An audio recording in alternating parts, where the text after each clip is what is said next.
AntonDaniels.com. I appreciate you guys for continuing to rock with me, but I just got home off of an early morning flight, right? First thing through the door, I want to see my family. I love my family. You know, I'm a family man. I'm an advocate for families, right? Second thing, I got to get that hot shower because I got to throw the threads on. The threads make me feel like $1,000,000, but the third thing through my mind and all throughout the trip is that I gotta have that Tej pack. Tej makes my life uncomplicated. It's uncomplicated skincare for men. The first way that I started specifically was their level 1 system. It's a daily face wash to get rid of the dirt and grime on your skin. 2 times per week exfoliating scrub to get rid of the dead skin cells. An AM moisturizer with SPF 20 because you should always be protecting your skin from the sun. And a PM moisturizer to help your skin stay hydrated and healthy throughout the night. Here's the thing. My favorite part about Tej Henley is that every box comes with an instruction card that tells you when to use each product, how much to use, and in what order. They really making the process of achieving and maintaining amazing skin for men uncomplicated. In addition to amazing skin, members of Tej Henley get tons of benefits, including at least 20% off the retail price, the ability to customize your box, exclusive monthly deals, you can pause and cancel at any time, and you get free shipping. And because Tej Henley is sponsoring today's video, they're offering my viewers an amazing deal, right? Just click the first link in the description and you get 30% off your first box, plus a free gift. It's an amazing deal. You got to get started today. You're not out here trying to look like a Dusty. And if you travel as much as I do, which I'm sure most people don't, but you know me, I'm pushing my bag chasers in order to be in the top 5%, top 10%, top 1%. We got to make our lives uncomplicated, and Tej Henley is no better product. You got to look good. You got to smell good. And you can't be looking like a Dusty. Make sure you get started today. Click the link in the description. Get that Tej pack. Feel the Tej, my friends.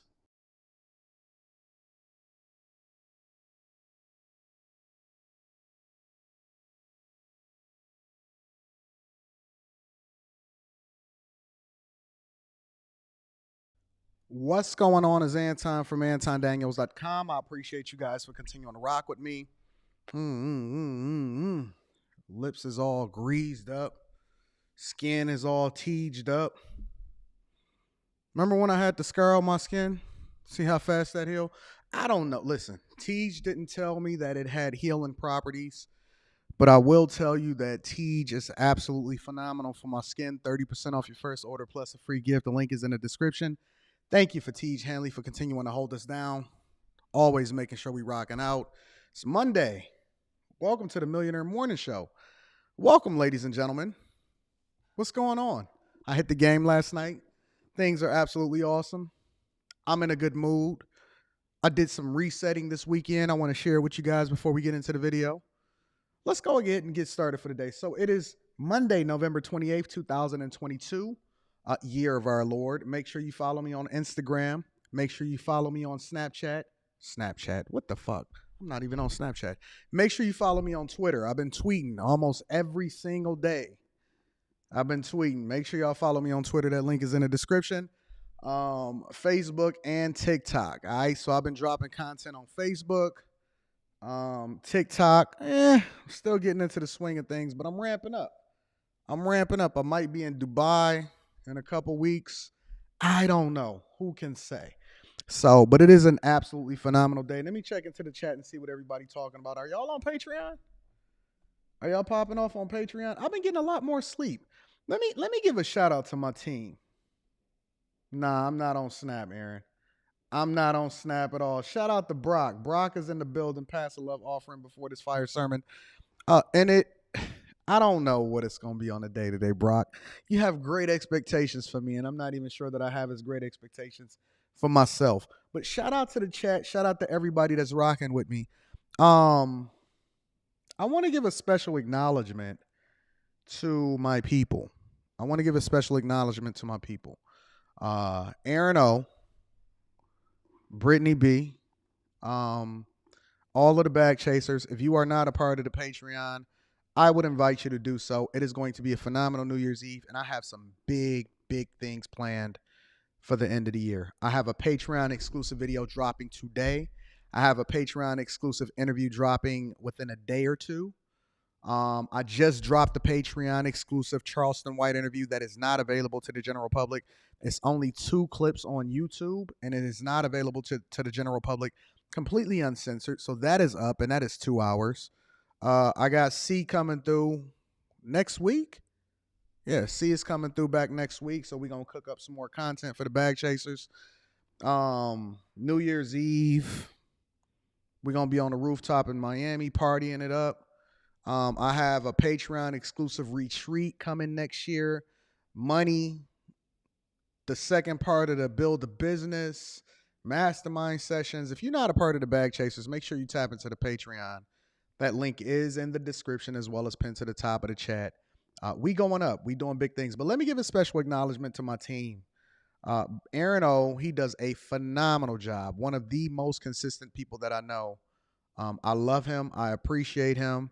He is very, very, very well compensated, and he holds it down. He does his job. I'm not going to tell you all of the things that he's doing behind the scenes of the partnership and the building that I have, but I will say that the people that I do business with is the people that are closest with me, and those are the bag chasers. Shout out to Brittany. Brittany has been around and holding it down for an extended period of time, and Brittany is also an important part and a member of the team.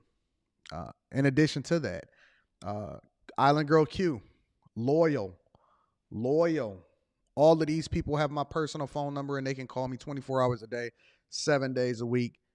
An extraordinary part of my circle, as well as everybody in person that is not on camera and you're not visible to, right? I got editors, I got assistants, I got developers, I got a lot of people that work with me. I don't even say work for me. I'm going to say work with me. Shout out to Vern.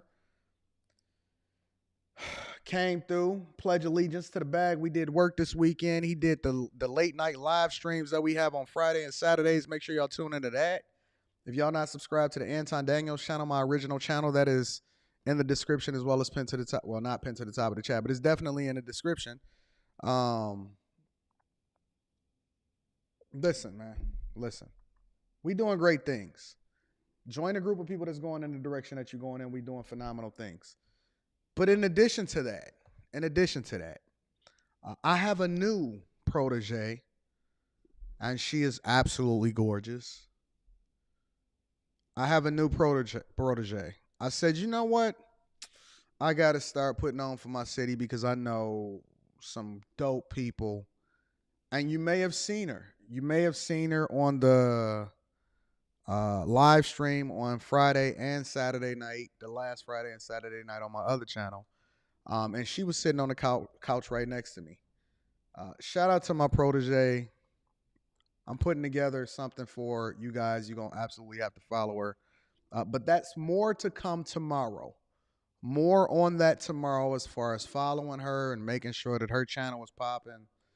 And I think that she's going to be much bigger than I could ever be. So shout out to her. We doing great things. But separate from all of that, again, make sure you tap into the Patreon. If you need to kick it with me personally, we booking December is shot. So don't expect to get any slots in December. January is filling up, and I don't do anything past 2 months out because I need to make sure that I'm well connected with the people that I'm doing business with. So if you need to kick it with me personally, email me at antondaniels413@gmail.com, and we're going to get it popping, all right? Precursor to this, before we get into the whole Kevin Samuels, Donovan Sharpe breakdown, fresh and fit, precursor to this, I dropped a video this morning about Kim Kardashian condemning Balenciaga, right? And Ye being right. In addition to that, my 99 products, I just got a notification at my 99 products sneakers. I just bought some more sneakers from a sneaker manufacturer and owner from Brooklyn. Just so happen to be black. I don't do business with people based off of their color, but they just so happen to have a product that I was interested in. And so shout out to you guys for even suggesting to me 99 products. If you have other products and other sneakers, because I am a sneakerhead, and I have been getting rid of almost everything that I've owned. I've sold over 25 pairs of sneakers already, right? The ones that I'm getting rid of today, look at how dusty the box is. You could tell that this has been sitting in my garage for a while. I'm getting rid of these. So, dang, these are my sixes. I got a couple pair of sixes that I got to get rid of. These are my sixes. So I'm getting rid of these. I'm getting rid of these. My Jordan 6s with the gum sole.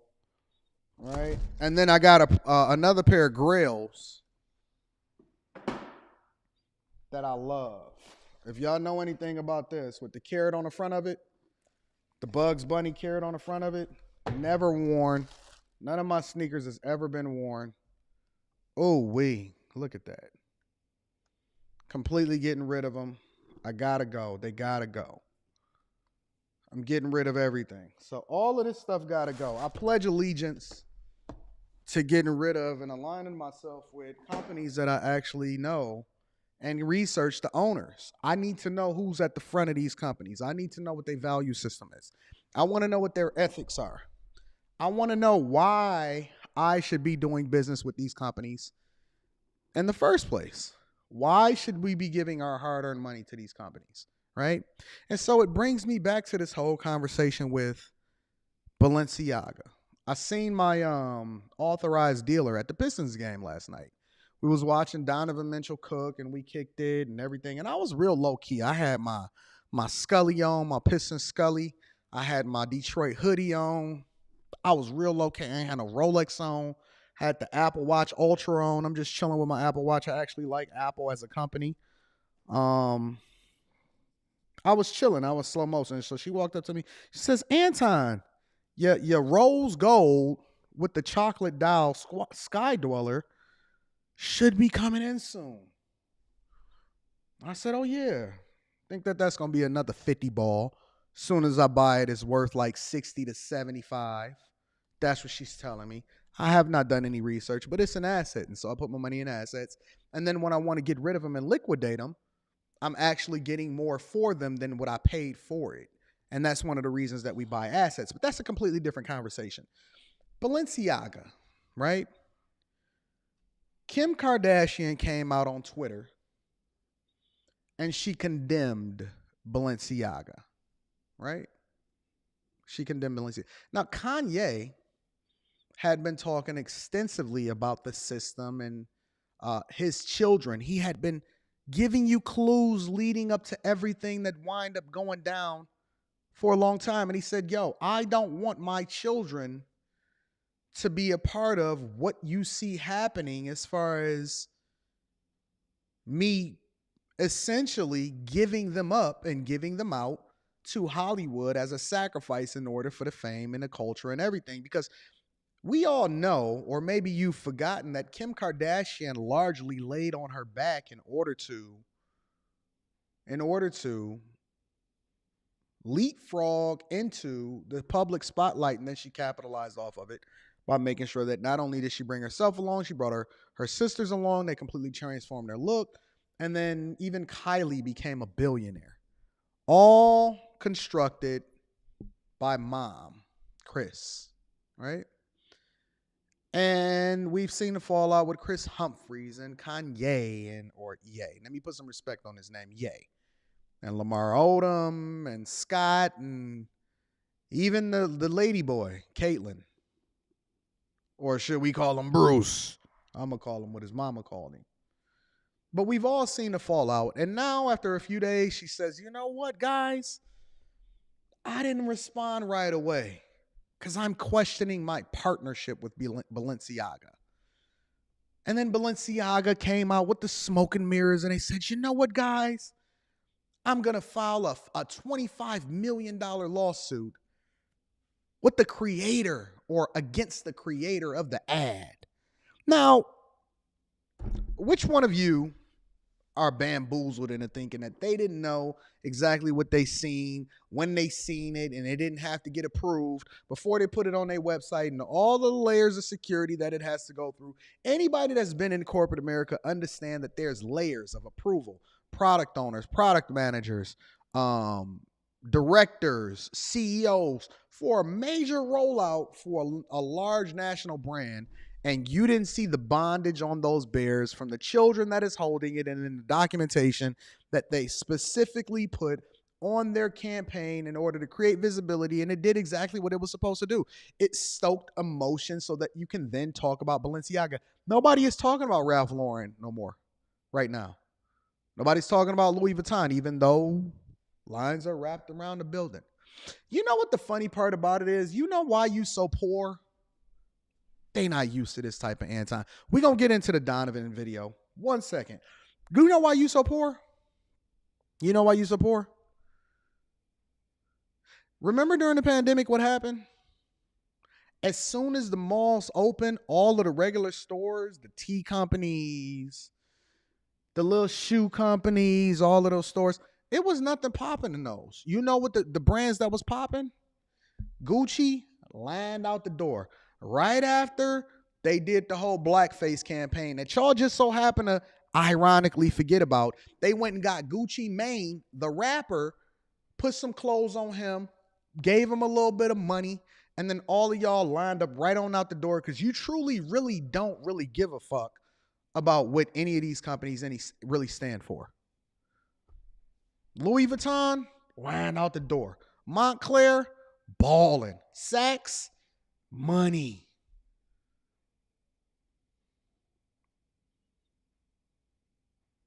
Poor people spend more money in these stores than rich people do. And rich people spend a lot of money in these stores. Let's not get it confused.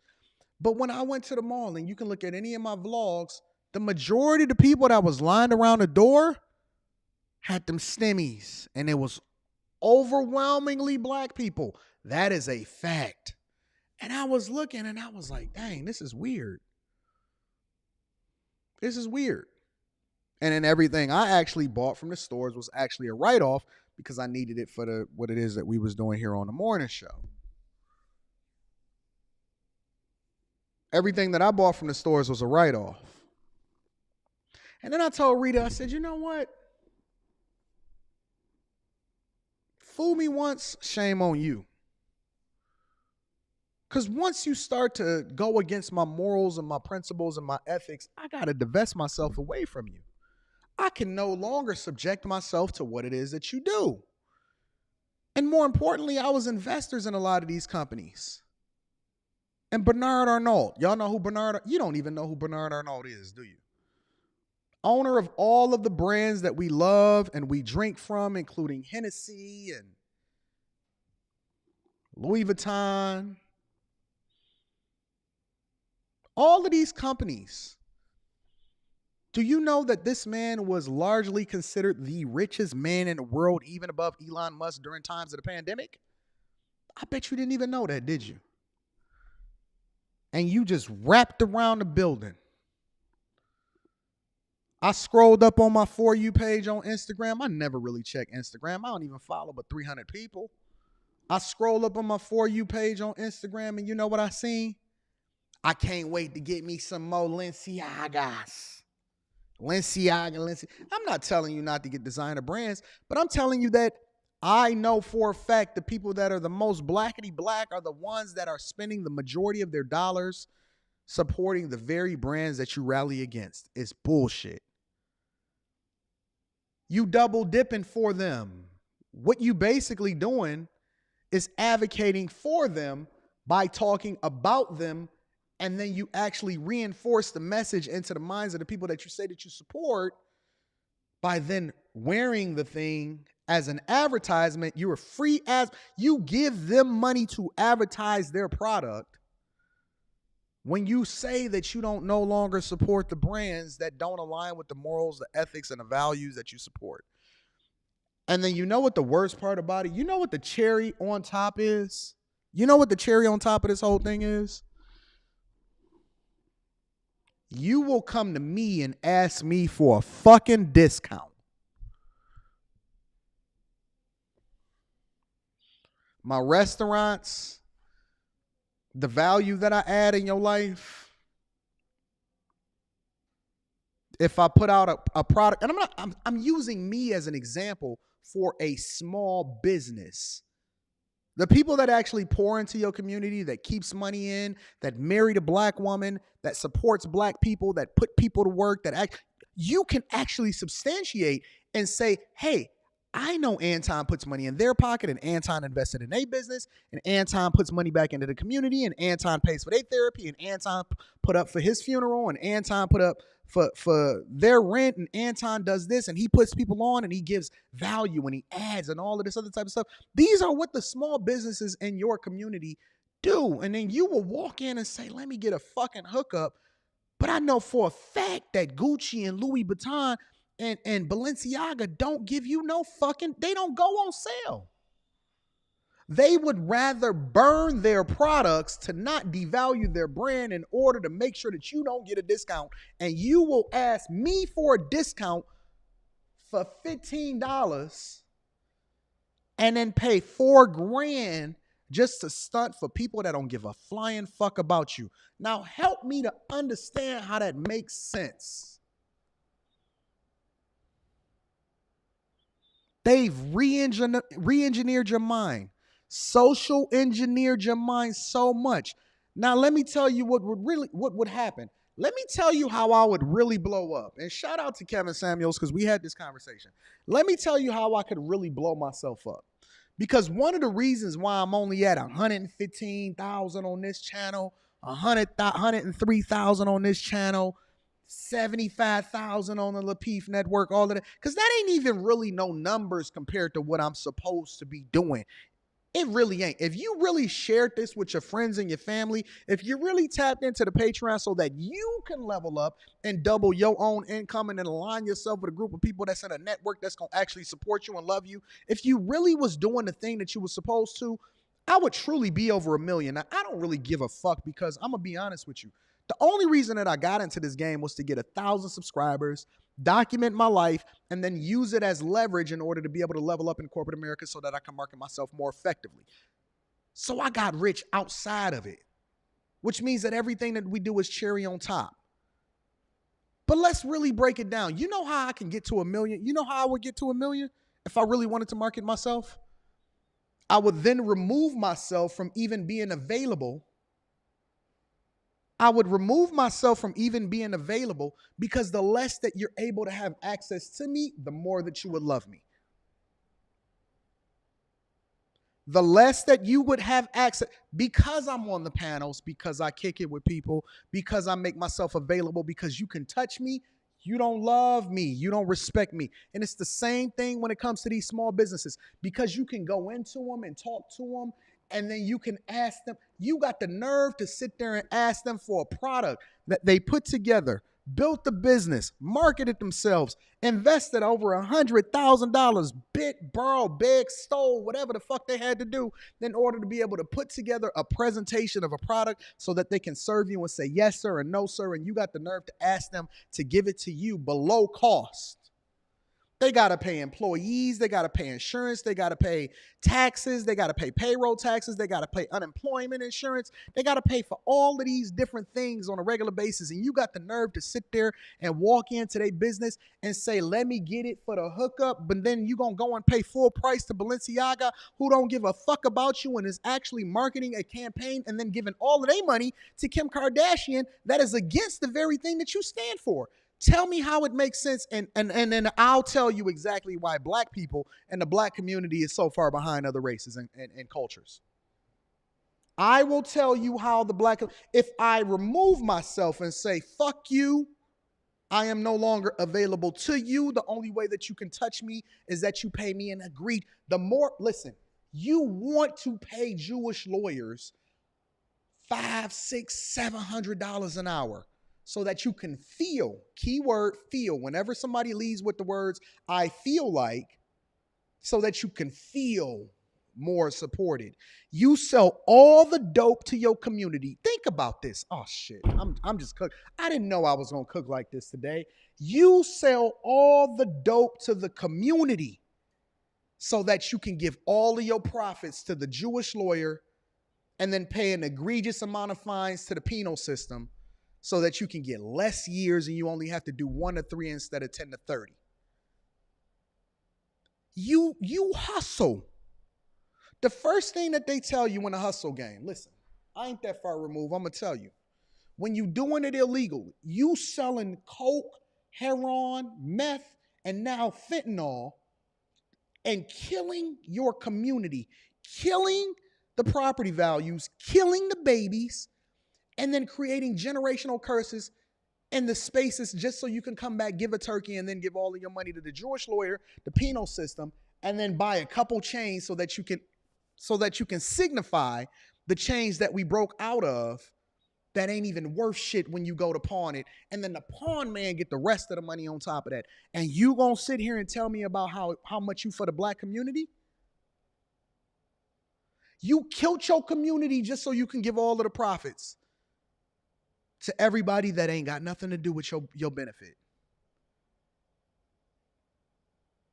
And you lick them up and you suck them up and you jock them, and then they go home and they take care of their community on your back legally.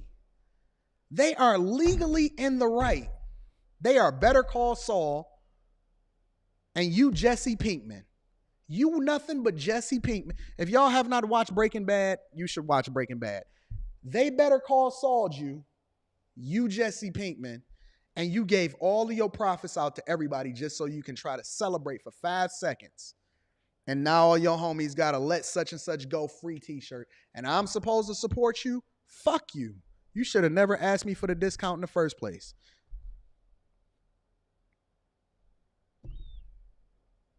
This is why I say we need to divest ourselves against the ones that don't actually have our best interests at heart and align ourselves with the bag chasers.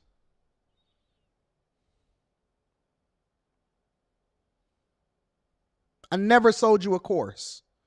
I took everything I had and I gave it back to you. I told you to pay $9 and you thought that it was too much. $9? And I can get 15% of, you mean I can get it for less than $98 for the entire fucking year? And he's giving you better, more educational and entertainment inside of the Bag Chasers group, and you scoffed at me. You laughed. You laughed. Shout out to my dog Kojak. They laughed. Every single person that has ever gotten a dime out of me, I gave it all back. I gave it all fucking back. And you laughed at me. The one thing that you will never ever say against me until the time that I leave this earth and on every hair that I got on this chinny chin chin, the one thing that you cannot say about me is that I was not a man of my word. When I said that I was going to sell every shoe that I fucking love, I love every shoe in this collection. You cannot say that I was not a man of my word. I pledged and I promised to build the Bag Chasers, and I did it. I said that I was going to put people on, and I absolutely delivered. And then now, look at me. Still pledging, still dedicating, still loving you more than I have not even raised the prices on my coaching, even though I charge my corporate. See, I'm Robin Hood in real life. I charge my corporate clients $500 an hour, between $475 and $500 an hour, depending on how long. Guess what I didn't do? I didn't even raise the price of the brick on y'all. It's coming in the new year, though. This year is coming. The price of the brick is going up. I'm just telling you. The price of the brick is going up. And one thing that I did promise you also was that it was never coming back down. So those of y'all that's on the $9 tier that's still getting all of the value, congratulations. Shout out to Brock. Shout out to Mr. Scott, said pawn shops clean up off the hustling economy. Congratulations. And now I said that, you know what, I'm supporting Omi and the Hellcat because I like him. And you know what they did? They said, oh man, I don't like him. Of course you don't like him. But you love Balenciaga, and that motherfucker continues to rip you off day in and day out and give all of his money to the Kardashian clan in order to... All Balenciaga is a reflection of the federal government, and that they taking all of the money and giving it to the people in North, and they incentivizing you to be able to break up your family. But now I support 99 Products. Who's a specific shoe manufacturer in Harlem? Never met him, never reached out to him, don't know him whatsoever, and I'm endorsing a product. They just so happen to look like me. I did a little bit of research. Y'all sent them to me. I'm a man of my word.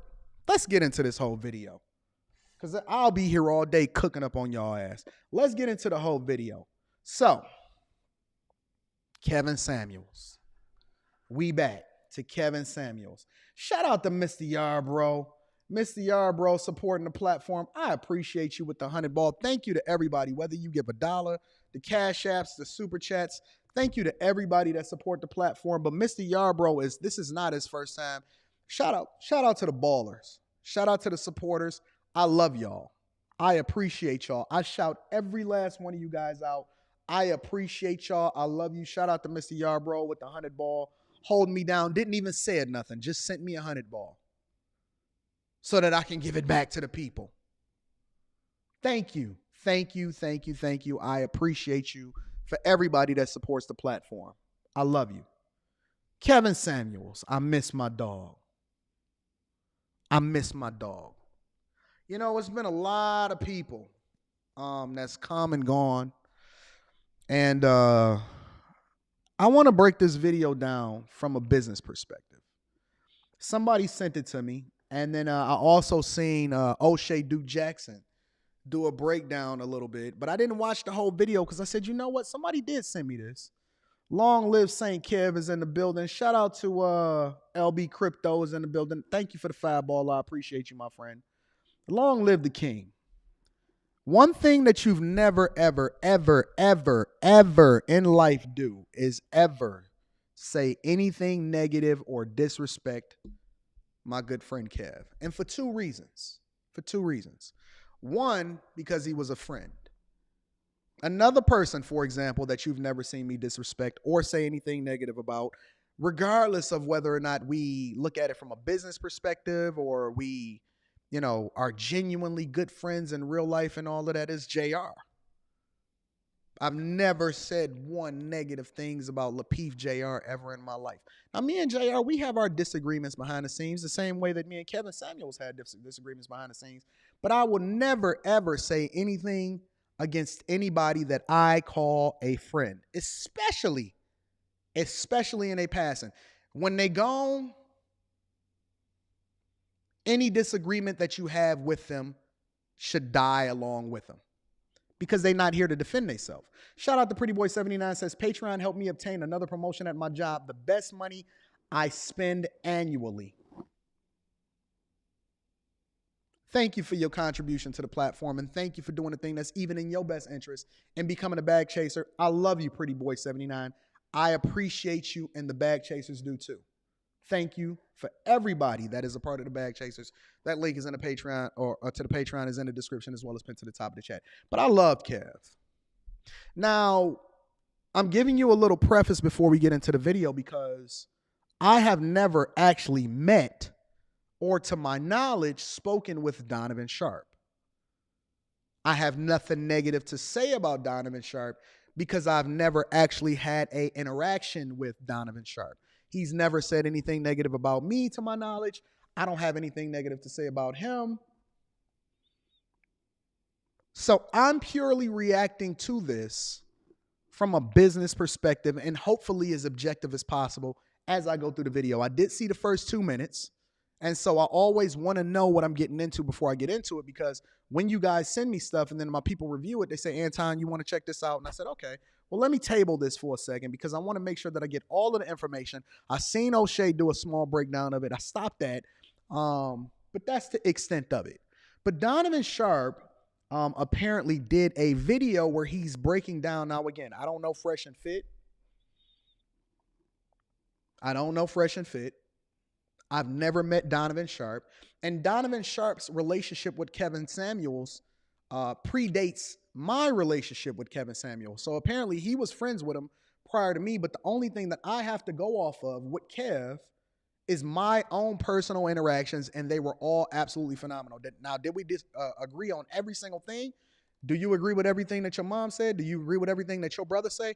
No, but you will never know about it, and it's nothing negative that I would ever say about Kev, because he's been nothing but beneficial to me personally. But again, I don't know Donovan Sharpe. I've never actually had an interaction with Donovan Sharpe. I'm gonna be honest with y'all. I don't even know how I got labeled into the manosphere.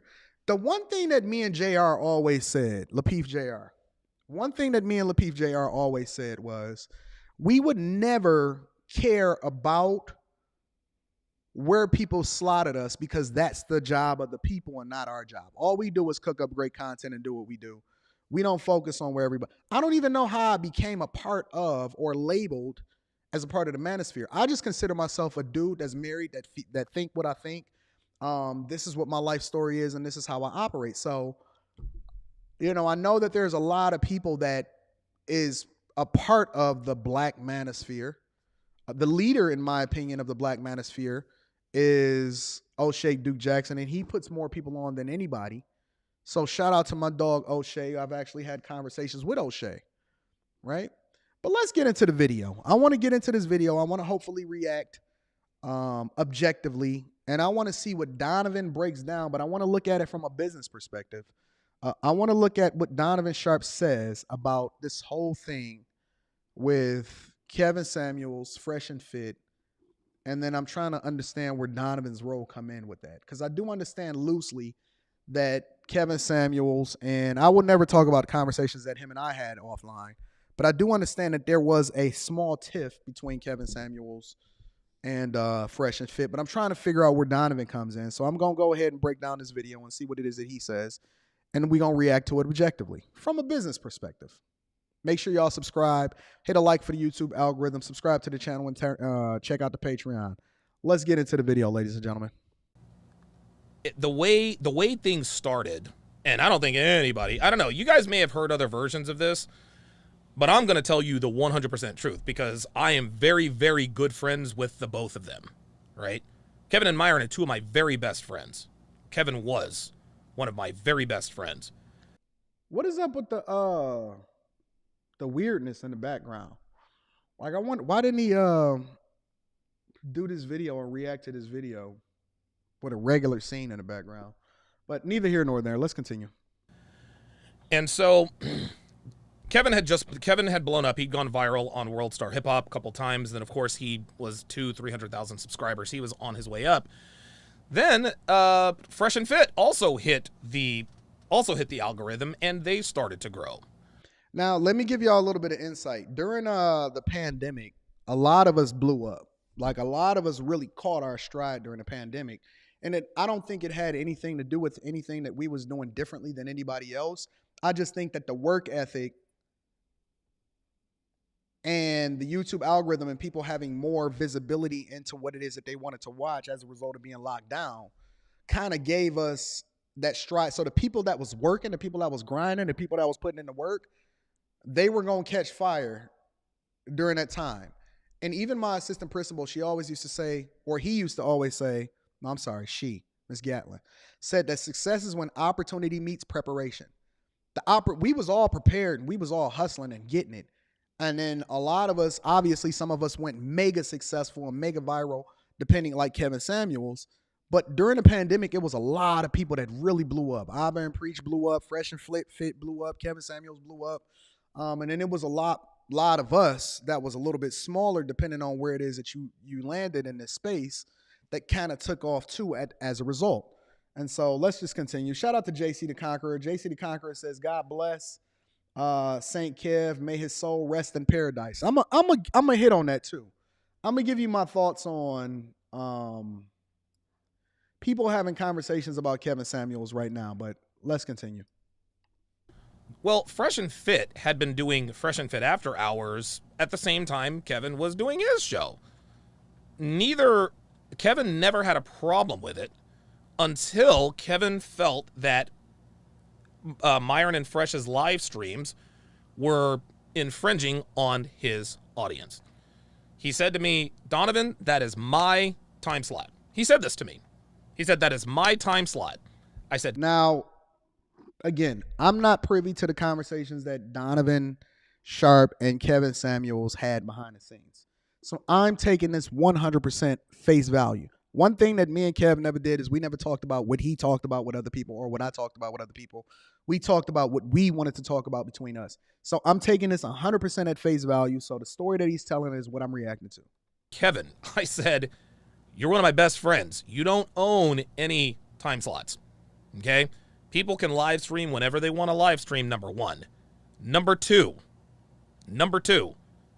Myron and Fresh have been doing Fresh and Fit After Hours probably longer than you've done your late night show.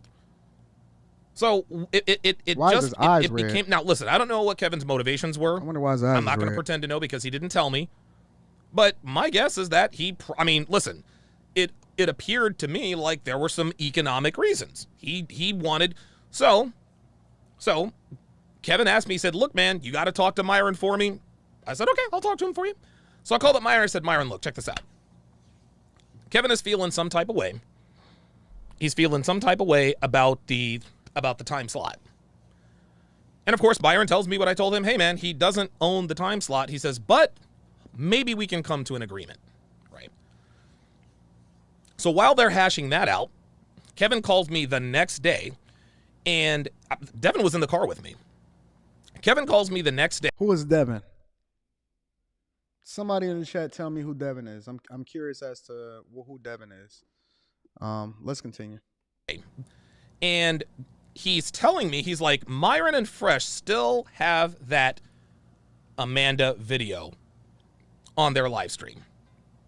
They still have the Amanda video. That's his wife? Okay. Thanks for the insight. It's his girlfriend. Is it his girlfriend or his wife? I guess neither one of it matters because I don't care about girlfriends and wives. Like, that has nothing to do with the story. But I'm just trying to figure out what the context is. I didn't know if Devin was his best friend or something like that. Let's continue, though. I said, okay, Kevin, what's the issue? What's the problem? He says, they need to be giving me a cut of that revenue. I said, Kevin, you're on their platform. Like, that's their platform. Like, yes, people watch the zillions of views and all this other kind of stuff, but that's on their platform. If they don't have a platform, you don't confront Amanda. You have to. He's like, no, they need to take the video down or they need to send. Guys, this is my hand to the man. My hand to the man. He said they need to take the video down or they need to pay me half of the revenue from that video. All right, so there's something missing in here, right? It went from 0 to 100 real quick. And this is just, again, me looking at it objectively. I don't know Donovan Sharpe. I have nothing to do. I have no smoke for Donovan Sharpe whatsoever because I don't know him. I'm sure he's never watched my content. I've never watched his content. I do know who he is. But it's something missing in there. This is just me looking at it. It went from 0 to 100 real quick. It went from 0 to 100 real quick. It went from Kev showing up on their platform. And Kev showed up on a lot of people's platforms. It was partially him showing love and a strategy with him continuing to align with content creators that he thought was dope and that was going to make a dent in this space.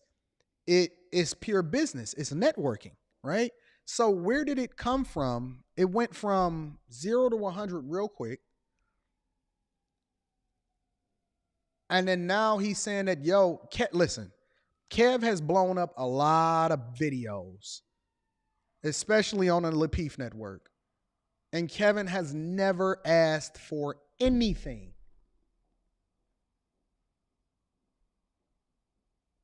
Kevin has never asked for anything from us at all. Now, maybe it was because I was giving him a little bit of game when it came to managing finances or different stuff that when he was about to purchase, Kev was starting to get into watches and he asked me and I said, hey, don't ever bust down your watch. This is the watches that you want to pay attention to. You know, these are the brands that you want to focus on. So on. But Kev never asked me for anything. As a matter of fact, me and Kev, we've taken trips up to New York because he liked to go to New York in order to go shopping. Taking whole day trips up to New York because he liked it. Kev has never asked for anything. If he showed up on your platform, it was just love. Even if you clipped it up and you dropped it as a clip during the live stream, he just showed the love. But again, I have no insight into what's going on. So all I can do is go by what it is that I see Donovan Sharpe saying. You know, that's all I know. That's all I can go by. Shout out to O'Neal Harris. O'Neal Harris says, that Amanda clip has done over $1 million. I mean, that's cool. But again, I don't know. All I can go by is what it is that he's saying. Let's continue. Shout out to O'Neal here. So I said, okay, here's what we're going to do. Here's what we're going to do. Devin was driving. We were on our way to the bank, and you guys might remember this. You guys remember Devin's trainer, D, her dog, Nugget, had gotten hit by a car, okay? Her dog, Nugget, got hit by a car. We found out about it when we were actually in the bank, right? So on our way there, I said, Kevin, I'm going to get Myron on the phone. I'm going to get Myron on the phone. Why? I'm trying to understand why is Donovan the middleman? I don't understand why he's the middleman. I don't want, like, if y'all cool, if you best friends with them and they best friends with you, and then Kev actually did a collab where he called on their show and stuff like that, I don't understand why Kev, like, why is Donovan in the middle of it? Why Kev? Why not just connect them if you have both of their numbers, but they don't have numbers with each other? I'm trying to make the connection and trying to understand, because it's just not making sense to me. So I get Myron on the phone, and they're hashing this out, right? Myron's like, "Yo, Kevin, this is my platform, blah blah blah blah blah." So he did make the connection. Okay, cool. You know, they both made their choice. They both made their choice, but in the end, Myron said, "Okay, here's what we'll do. Here's what we'll do." Dang, Don, you all right, big dog? He said, I'm going to pay you half of all of the revenue from here on out from that Amanda video. Kevin on the phone agreed to that. He said, all right, cool. That's good, right? So I guess Myron sent him, I don't know, I think it was like a $5,000 or $6,000, whatever it was. So Myron sends the money to Kevin. I'm thinking everything is all good except for the time slot. I get a call from Kevin the next day. He says, Donovan, the video is still up. I said, Kevin, didn't Myron send you the money? He says, yeah. So, okay, this is what I'm trying to understand. Why is there a middleman? And I think that, okay, I'm going to use this as a business example. When you're doing business with people and I connect somebody, I remove myself from it and I just make the connection. Because when I stay in the middle of things, then that's when it starts to get muddy and people will make assumptions based off of a miscommunication. It's like a game of telephone. From a business perspective, never stay in the middle of a business deal once you make the connection between two people. If you got them on the phone, hey, listen, bro, I don't even want to be in the middle of it. I ain't got nothing to do with it. That's between y'all, whatever it is that y'all got going out, so that you remain, you keep your connections and you don't get muddied and then have to choose. I don't like choosing sides. Those are two grown men. I don't like choosing sides. And so when I make hey, bro, listen, I don't want to hear it. Listen, I feel what you're saying, but listen, let me connect you with them. Y'all need to kick it with each other and keep it moving, especially if it's on some business thing. I don't understand why it's a back and forth between people when money is involved. As soon as $1 get exchanged, you got to remove yourself from the middle of it, because you don't want to be associated if anything goes wrong. And 9 times out of 10, when money starts to get involved, people get emotional. I said, but wasn't that the point? He's like, no, I wanted half of the revenue and for them to take down the video. I said, Kevin, like, due respect, this is unreasonable. This was their video on their channel. You made the unilateral decision to call into the show. Yes, you added to the show. Yes, you brought viewers, but the platform was already theirs. It was already theirs. I said, I was under the impression that if they paid you the revenue, that you'd be okay with the video being up. Then Kevin launches into this diatribe about how Fresh and Fit wouldn't be anywhere. He said they've gotten all of these subscribers ever since I made that appearance with Amanda, and they're eating off me and this and that and the other. I said, Kevin, I don't know what to do here, man. I said, I thought that I helped you guys broker a deal. I thought that if it was cool with them to keep the video up, I thought that if they paid you the revenue, it'd be cool for them to keep the video up. Now, I guess the thing that I'm trying to figure out is, why wouldn't Kevin want to keep the video up? A, because it brings him more visibility, and then B, it continues to generate revenue. A, because it brings visibility. If a video goes viral, I don't care if it's negative or it's positive, and it's bringing you attention and it's bringing you visibility. That's A. And then B, if I got an agreement in order to get half of the revenue, I'm killing that. I'm killing that. Now, the one thing, and again, I'm looking at this from a business perspective, is that if I get on a video with somebody and it goes viral and it's on their platform, I'm not asking for anything because I want them to get their money.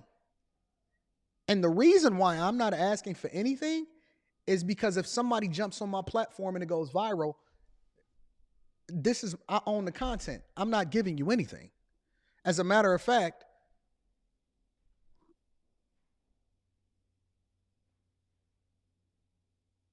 from a business perspective, it brings more visibility to you as a result of you being on my platform, right? It's an even exchange. It's a wash. But again, when money starts to get involved, things get muddy. And that's why as a middleman, I stay out of it. I completely remove myself from it. Now, the only thing that I can think of and that I can possibly take into consideration based off of what he's communicating is that Kevin Samuels never had anybody on his platform as far as on a collaboration type of tip. Kev was a collaborator on other people's platforms, but he never asked for anything. That's just my experience. He never asked for anything. I don't remember. Kev never told me he got any money from No Jumper. He never told me he got any money from Joe Budden, none of that. Kev just was focused on promoting because he knew he was going to make all his money on the back end. So this is crazy because I knew that Kev was making crazy money. So $5,000-$6,000, it don't even seem like it would be relevant, but let's continue. Like, that's what I thought. He says, never mind. He hangs up on me. I'm like, okay, he's heated. And I've hung up on Kevin before too.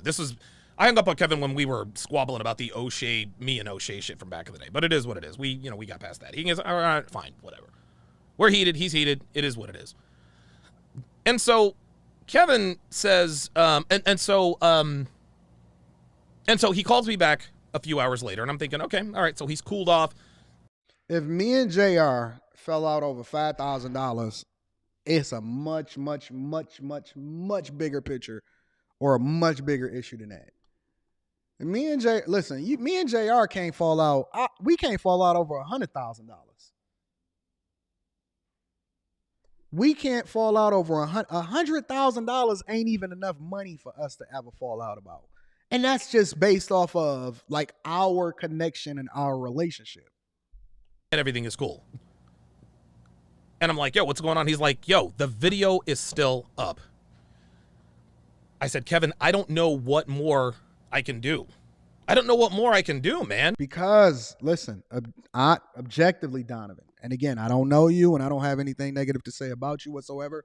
I'm going purely based off of what you're communicating in this story. You should have never been in the middle in the first place. Once you made the connection and once they start talking business and money, you need to get out of that.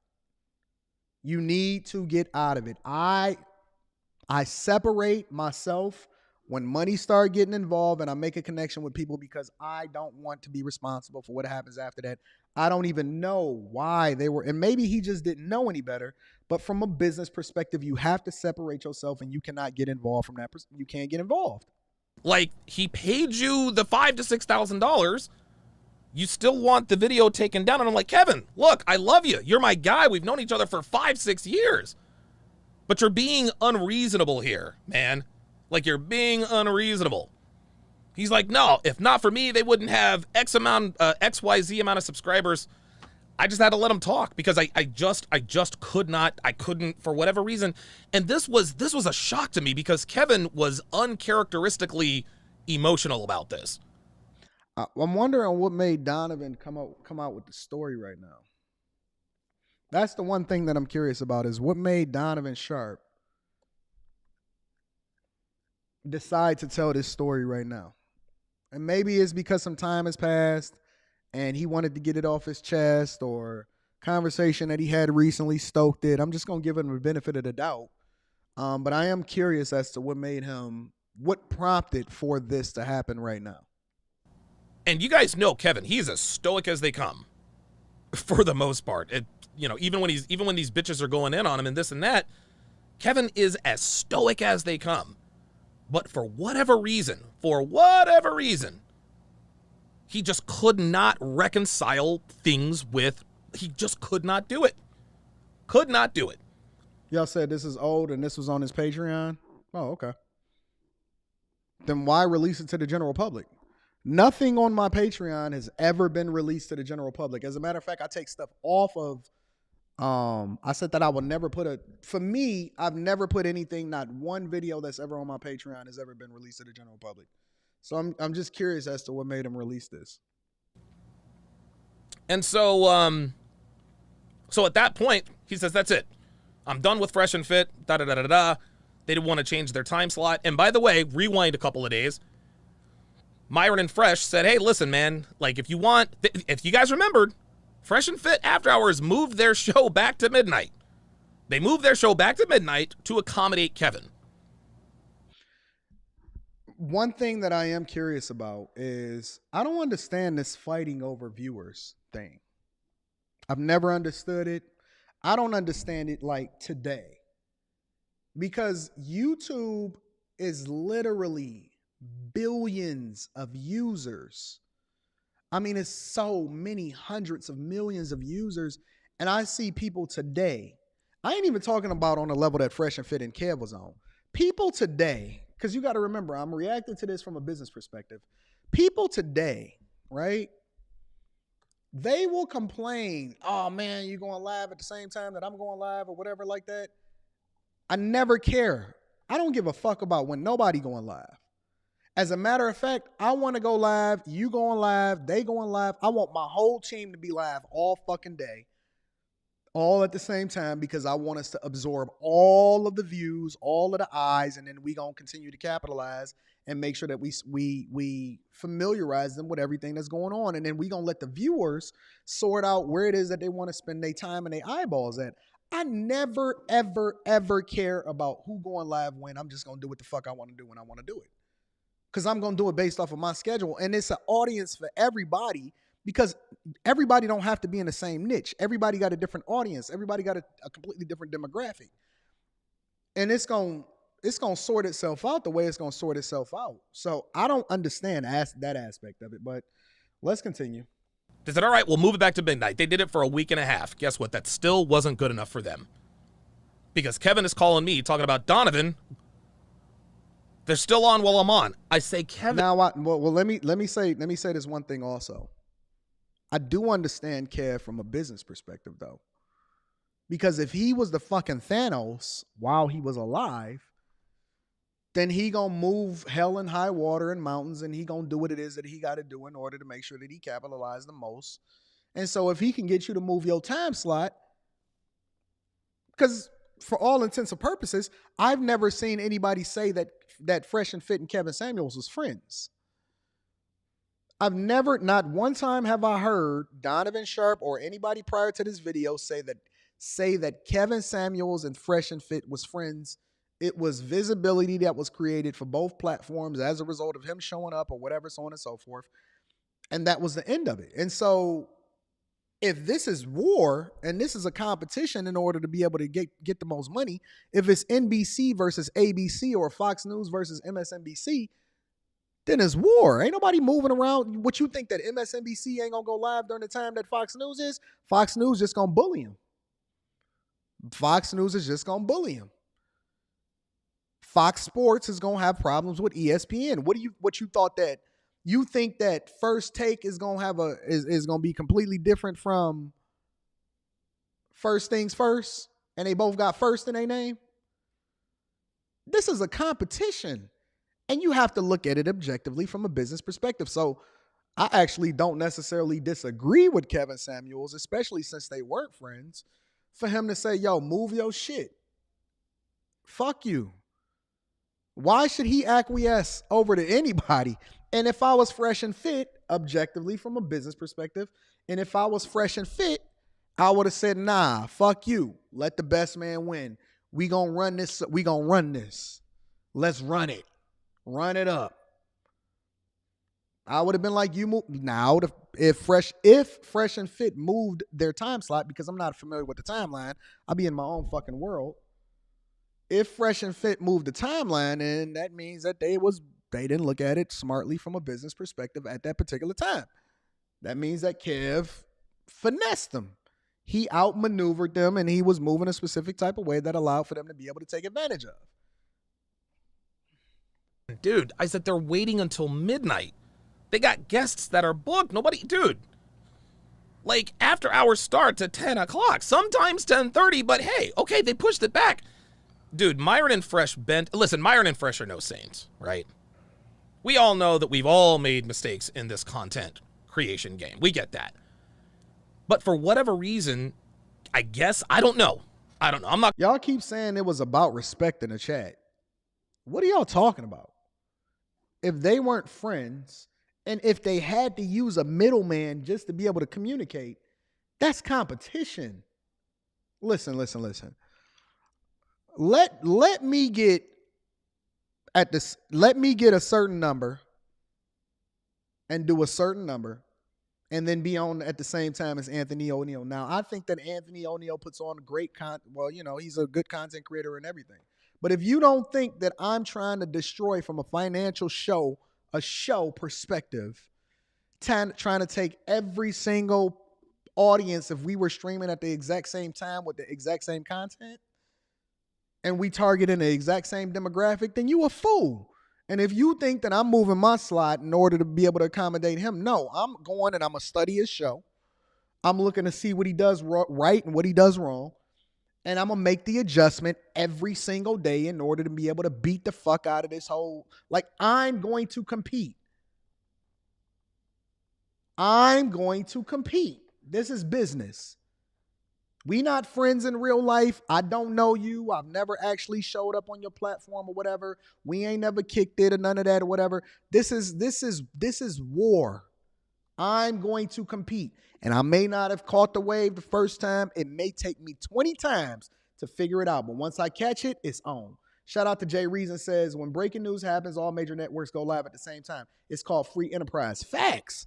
I didn't know that there was a specific time that anybody is supposed to be able to do anything.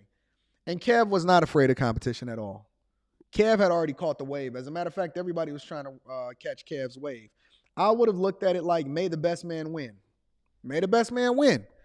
And if something happens, then we gotta make adjustments. I don't think that it was the same audience. A lot of people that watch Kevin Samuels' show was women. Well, we'll get into that later. But let's continue. Speculate on the reasons Kevin never really liked Myron, but now see, Donovan, you being messy. Donovan. Like, why say that, Donovan? Because he can't defend himself. Now it's moving from business to personal, and it seems like there's a personal beef or some kind of thing that you have with Kevin Samuels. It seems like there's something else in there. And I don't know what it is, but it was no reason for you to say that whatsoever, in my personal opinion. It seems like it's a personal beef in there somewhere with you and Kevin Samuels. But I'm going to just continue to watch the video and I'm going to mine it out. I could be wrong.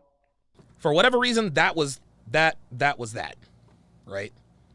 And then, of course, Myron is like, yo, I've tried everything I can. I've tried everything I could to accommodate this guy, and it's still not good enough. It's still not good enough. I said, Myron, I don't know what to tell you, man. I said, dude, look, and I told him both this. I said, Myron is a good guy. I understand where you're coming from. I understand where you're coming from. You guys are just going to have to do what you have to do. I mean, I've tried to work this out, being the guy in the middle. Guys, I can't. It was incredibly difficult for me to be in that position. Because I love them both, man. Like, I've known them forever.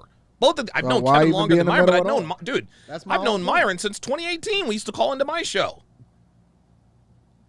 It's just, it was. But see, this is my thing. Again, I don't know the history between everybody, and everybody then jumped on everybody's shows, and it's, you know, it just seems so personal, and it's not looking at things from a business perspective. When you can't separate the personal from the business, then you don't get personal at all. You just keep it 100% business. When you can't separate the personal from the business, you don't keep it personal at all. You just keep it 100% business. Just incredible. And so that was that with Kevin and Myron. Or so I thought. Then the Abba and Preach thing happened.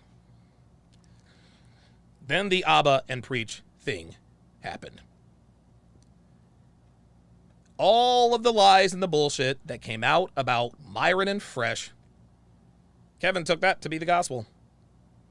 He called me up. He said, Donovan, I'll never forget this. I'm in fucking Connecticut, filming Save-A-Ho. Kevin. Filming who? What kind of content is Donovan doing out here in these streets? You know, honestly, it seemed like Donovan Sharpe, for all intents and purposes, and I don't know how old Donovan Sharpe is, it seems like Donovan is more in Kevin's lane. Like, if I'm Donovan Sharpe, I'm not necessarily trying to tap into Fresh and Fit's audience. And again, I'm just throwing just random thoughts out as I think them.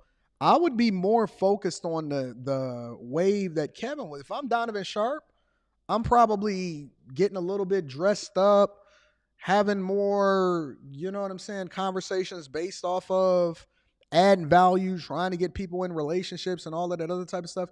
I think that as time goes on, you have to start to evolve. And I don't think that you should stay in the same lane. I think that you should try to grow as a content creator.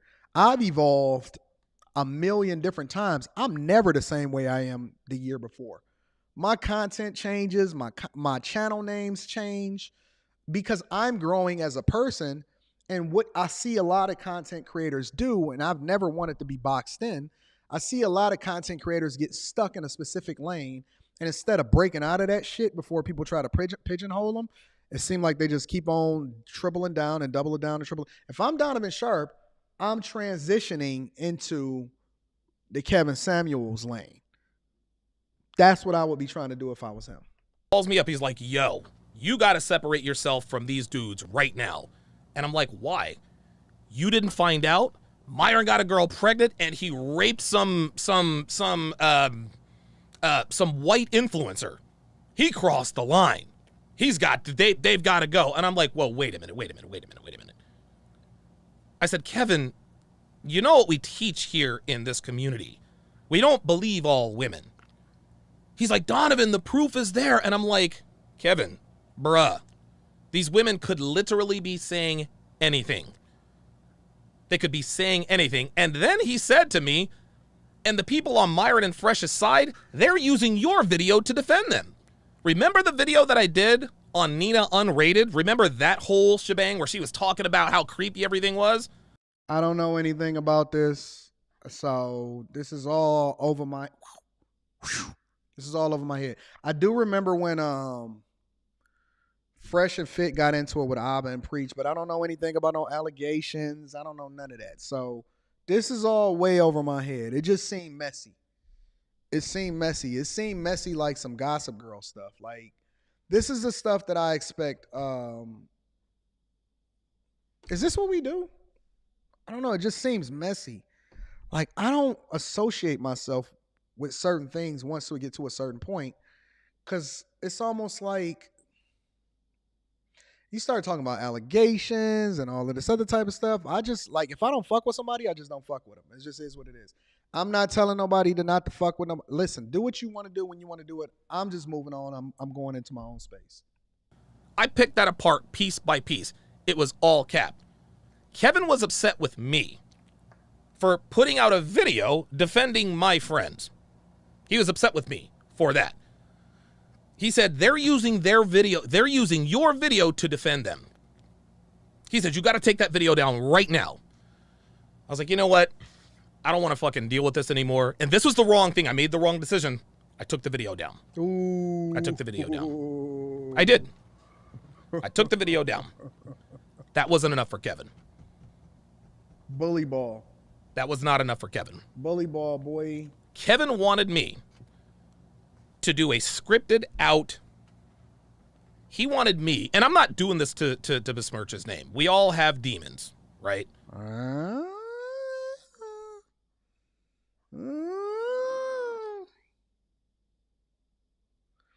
Because, I mean, if I wouldn't say it while he was here, then I'm not going to say it when he's not here. That's all I'm saying. If I wouldn't say it while he was here, I think it's a bad look. I think it's a bad look to say it when he's not here. I don't know how, because it just looked bad personally. It looked bad. When somebody says, and listen, I'm not doing this to kill their name, but it's just not a good look. It's not a good look. Because after somebody is dead, if you personally knew somebody and they were your best friend at some point when they were alive, I just don't have nothing to say about them when they did, except for, the things that I loved about them, and then I keep it moving. It sound wild. Myron, dude, Amru Fuddle, a.k.a. Myron Gaines, he ain't all peaches and cream. Neither is Fresh, neither am I, neither is Kevin. This is just this is just how it went. So Kevin called me and told me, he's like, yo, you need to sit down. You need to write a script, get in front of a camera, and publicly separate yourself from Myron Gaines. You need to say X, Y, and Z. And I'm like, Kevin, why do I need to do this? He's like, Abba and Preach have exposed Myron and Fresh. And I said, Kevin, Abba and Preach are a couple of fucking softy. Kevin's all in my ear talking about. Whoa, what was that jump? What was that jump? Talking about Preach used to be an MMA fighter. And Abba is respected in this community and this and that and the third. And I'm like, I could not believe what I was hearing. I could not believe what I was hearing. So he wanted me to write this whole thing out. Right? It sounds like, okay, let's say for all intents and purposes, because I don't know what's what. The problem with this conversation is that Kevin is not here to defend himself, right? Not that Kevin would ever say anything whatsoever if he was here to defend himself. And I'm wondering, again, why people didn't come out with this, because Kev lived long after this in order for people to be able to substantiate this. I'm trying to figure out why people didn't say this while he was here. Was he the boogeyman? Because it sounds like Kevin was bullying niggas. He ain't never pulled no junk like this with me. He ain't never said nothing like this to JR. He ain't never pulled not nobody that I personally know. I don't know any story from the lead attorney. I actually kicked it with Mediocre Tutorial Reviews in person. Shout out to MTR. I actually kicked it with MTR in person. MTR had nothing negative to say about Kevin Samuels whatsoever. Shout out to MTR. I know he only a hop, skip, and a jump away. Shout out to the dog. It sound like Kevin had you doing his bidding. It sound like he was big dog. Kevin Samuels, for all intents and purposes, according to what's being described right here, sounded like Denzel Washington in Training Day. It sounded like Denzel Washington. He sounded like Denzel Washington Training Day, and Donovan Sharpe was Ethan Hawke. He was Denzel Washington and him and Ethan Hawke. He made you take the video down, which is the equivalent of making you do the drugs. He bullying you. He making you stay silent. You better not say nothing. Hoyt. Kevin Samuels hoited you. If this is true, Kevin Samuels hoited you. My nigga. You got the drop on them fools. Hoyt. Sound like he didn't look at you the same way that you looked at him. Suge Samuels. Welcome to Death Row. D Knight said this event happened almost 2 years ago. Why is he talking about this now? Or even if he did the video, I don't know why he's releasing it now, but I'm just taking it at face value. I have nothing bad to say about Donovan Sharpe. I don't know him at all. Not at all. Let's continue. He wanted me to write this whole thing out and publicly separate myself from Fresh and Fit. That's where I drew the line. That's where I finally just had to tell him no. I said, Kevin, you're one of my best friends, man. I'm not doing that. I'm not doing it. He says to me, well, then you will go down with them. And I'm like, Kevin, I have nothing to do with this. He says, Kevin was big dog. Big dog. Big dog. Oh, shoot. Maybe people shouldn't get as close and connected to other people. I don't know. This is wild. I've never seen this from Kev. I don't know anybody. As a matter of fact, I would say that Kev on a regular basis, in my personal experience, has always looked to put people on. He never asked anything from me. He never asked anything from anybody. Kev was more focused on putting people on. And until the day that he died, his goal was to continue to put people up on game. yes, you do. You're the one. You're the one. You're responsible for them being on YouTube. And I'm like, look, Kevin, I'm staying out of this. I hope we can still be friends. I hope it's all good. And that's the way that phone call went. Right. So then everything simmered down. Things settled into things. Things settled. Myron and Fresh were doing their thing. Kevin was doing his. Everybody piled on. I mean, you guys got to understand, dude, last year was a crazy fucking year. Anthony Johnson came out with the hit piece in March. I'm trying to put together the CME. My very first CME. I'm in Arizona about to stroke out. I can't pee. Abba and Preacher piling on Myron and Fresh. Kevin is trying to convince me to. Why is that crazy? Because Abba and Preacher's piling on Myron and Fresh. Like, that ain't got nothing to do with you. In my opinion, like, why is that a thing? What is up with this whole alliance thing? That's what I'm trying to understand. We are all our own individuals. If you need me, bro, I got your back. But at the same time, what does that have to do with me? Like, why am I having a stroke over what somebody else's beef is because they had conversations going back and forth about what they thought?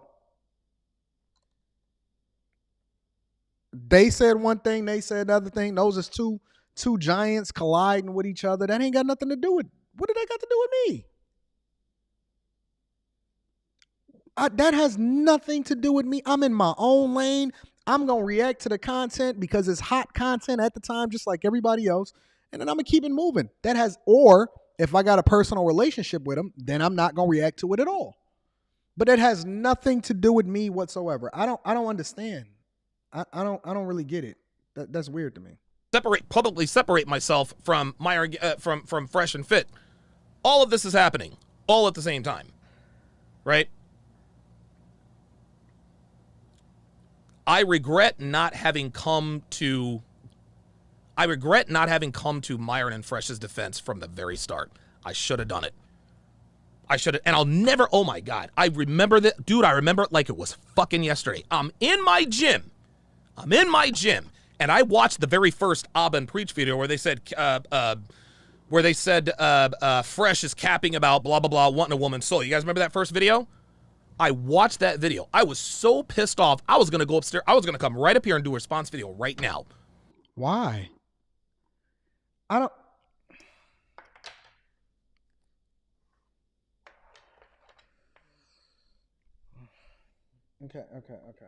Somebody help me to understand something. Are we like Bloods?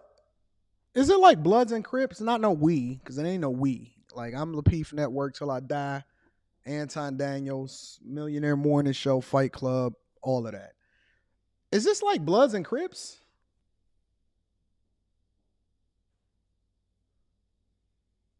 I don't understand. Is this like Bloods and Crips? Why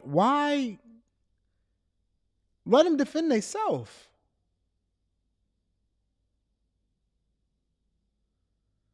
Why can't, if they want to address it specifically, why am I about to have a stroke? And I'm just looking at it honestly, from objectively. If they don't do a response video, then why am I about to stroke out about that shit? I don't understand. I don't get it.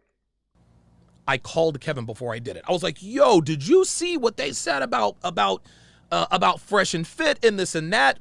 So you called Kevin, objectively, you called Kevin, although Kevin told you to stay out of that, which if you decided that you wanted to roll with him, then you roll with him, right? But you knew the side that Kevin stood on, and that Kevin was divesting himself from that and saying, listen, I don't want to be associated with it. I think that this is a dying ship, which obviously that's a completely different conversation. But if that's the case, then why call Kev over something that you knew that he didn't necessarily align with? Honestly, it just seemed messy to me. Shout out to Corey Houston, said this is his chance to get right because he's gone. Shout out to Corey Houston for the Cash App. I appreciate you, big dog. I don't understand it. I'm genuinely curious. I thought that they were cool. I knew that they weren't cordial, but Abba and Preach attacked Fresh and Fit like this was an obvious trap. I'm like, yo, Kevin, I'm about to go up there and I'm about to cook these dudes and blah, blah, blah, blah, blah. Then, am I missing something? What am I missing, y'all? What am I missing? Maybe I'm missing something in the timeline. I'm looking at the chat right now. What am I missing? What am I off on right here?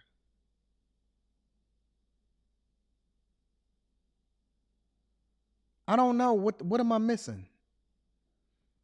Because I would never call Kev if I know Kev don't fuck with Fresh and Fit to tell them that I'm about to go in on behalf of Fresh and Fit when I know that Kev more closely aligns with a completely different narrative. I am honestly, I'm genuinely confused. I just don't, and maybe it's just because I'm a C student. I'm genuinely confused as to what's going on here. He said, Donovan, don't do it. I said, why not? He says, don't do it. Don't do it. He said, if everybody piles on them, they're going to pile on you. I said, Kevin, I don't give a fuck. I said, Myron's my boy, man. I'm riding for him. Dude, I'm riding for his ass till the motherfucking end.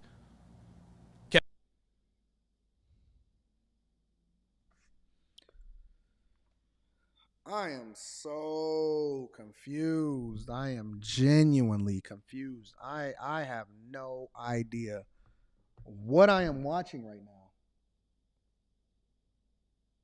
And I understand that maybe I'm out of the loop. But it says, Donovan, don't do it. You don't know what proof is out there. I was like, okay, so what? You're all of a sudden now you're believing anything everybody says? And I told Kevin, I said, keep in mind that Myron was actually on my platform on the 6th defending Ab and Preach. Ab and Preach talked about the red pill, and they all of a sudden they lost their YouTube partner program, and then they got it right back. In between that time, that was actually one of our best panels. The original 6. It was the original. It was either the original 6 or 7. I don't know if Steve the Dean was still on that. I didn't know if Steve the Dean was still on that. If he was still on the panel, right? But we had talked about it, and Myron said, "Hey, man, you know what? This is why we got to protect Abba and Preach. This is why we got to, stand up for our guys." Blah blah blah blah blah. Had Abba and Preach in the studio, and then so he got history with him. I guess they was best friends in real life for a long time. I'm assuming, and that's why he was going hard for him. Okay. I agree, Brandy. I agree, Brandy. Brock says he just activated the sister code. This is feminine. Listen, y'all. I don't have a position one way or another. I'm genuinely just trying to catch up on everything that's going on. Y'all wild in the chat. Y'all are absolutely wild in the chat. I've been preached to go back and do that to Myron. That didn't set right with me. I wanted to come up here. I wanted to fucking fry those. I didn't care. This was my mistake. This was my mistake. I should not have let Kevin talk me out of it. I was heated and I was upset. And Kevin says, Donovan, you're emotional right now, and that's okay. Okay? He says, you're upset, you're pissed off. He said, take a couple of days and think about what you're about to do. He said, just take a couple of days. If you decide you want to do it, that's... Well, Bose, what are you saying? Please show socks and shoes, master. What does that mean? I don't know what that means, Bose. I don't know. You want me to show my socks and shoes? Is that I don't know what that means. You got to give me some insight into what that means. Fine. But he said, don't do it right now while you're angry. I said, okay, you know what? All right. Fine. Okay, he's got a point. I was pissed. I was heated. Cool. 48 hours was not enough to quell the flame. I called up. Sound like Kev tried to talk some sense into you. Kev says, show my socks and shoes? What, you want to see if I'm wearing Nikes? All right, I'll show you. Let me see. This is what I'm wearing. Yeezys, baby. Foam runners. I'm wearing foam runners right now. I guess that's what you're asking me. See, what y'all trying to do? See if I'm still wearing Nikes and stuff like that? I'm wearing foam runners right now. It sounds like Kev tried to talk some sense, because I believe from a business perspective that you cannot make emotional decisions. You have to often at times make decisions that makes the most sense, and cooler heads prevail. When you make emotional decisions, often at times you make bad decisions.